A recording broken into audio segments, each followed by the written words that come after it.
আছেন তাদেরকে বসতে দিন। এটা একটি সামাজিক অনুষ্ঠান।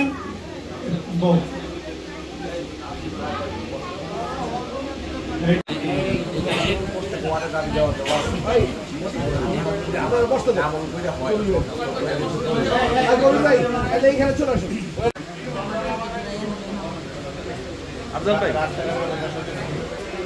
আফজাল ভাই,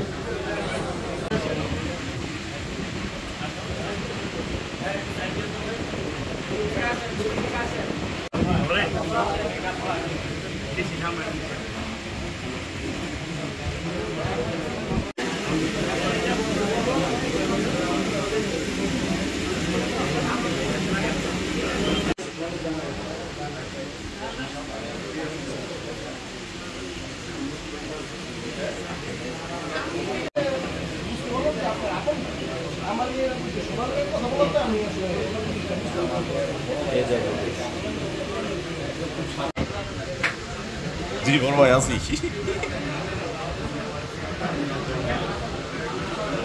প্রধান নির্বাহী কর্মকর্তা, প্রধান প্রকৌশলী, আমাদের পৌরসভার সম্মানিত প্রশাসক সাহেব যিনি এবং পৌর বিএনপির পক্ষ থেকে জনাব মুস্তাফিজুর রহমান দীপু ভূঁইয়া সাহেবকে অন্তরের অন্তঃস্থল থেকে ধন্যবাদ জ্ঞাপন করছি। বলে যে এখানে এলাকার মানুষ গন্ডগোল করব, এই জন্য চাকরি দেয় না, আগে দেখে আইডি কার্ড ঠিক আছে কিনা, অন্য দেশের আইডি কার্ড দিয়ে আমাদের এখানে চাকরি করতে হয়।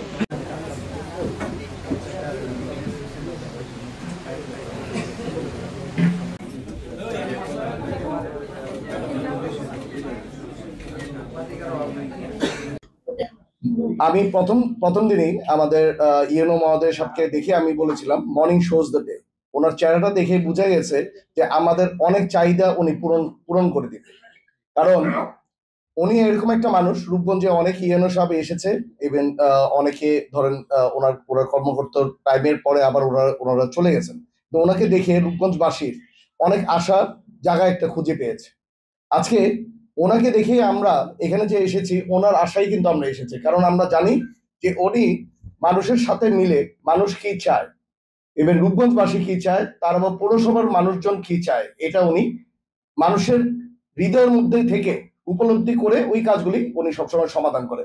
আমাদের যে দাতা সংস্থা রয়েছেন, ডোনার এজেন্সি রয়েছে, তাদেরও অনেক অর্থায়ন এখানে নিয়মিত কাজ চলমান আছে। তো সব নিয়ে বলা যায় সেই অর্থগুলো যদি আমরা একসাথে করি, কারণ সেগুলো পৌরসভার ডেভেলপমেন্টে ব্যবহৃত হচ্ছে, বাট তাদের ফাইন্যান্সিয়াল যে ইস্যুস গুলা, সেগুলো টেন্ডার প্রক্রিয়া, এগুলো ঢাকা থেকে নিয়ন্ত্রণ করা হয়। বাট যদি এলাকারই উন্নয়নে এই টাকাটা ব্যয় হচ্ছে, তো সব মিলিয়ে এটা বলা যায় 500 থেকে 600 কোটি টাকার বাজেট এখানে, মানে যে পরিমাণে কাজ চলে।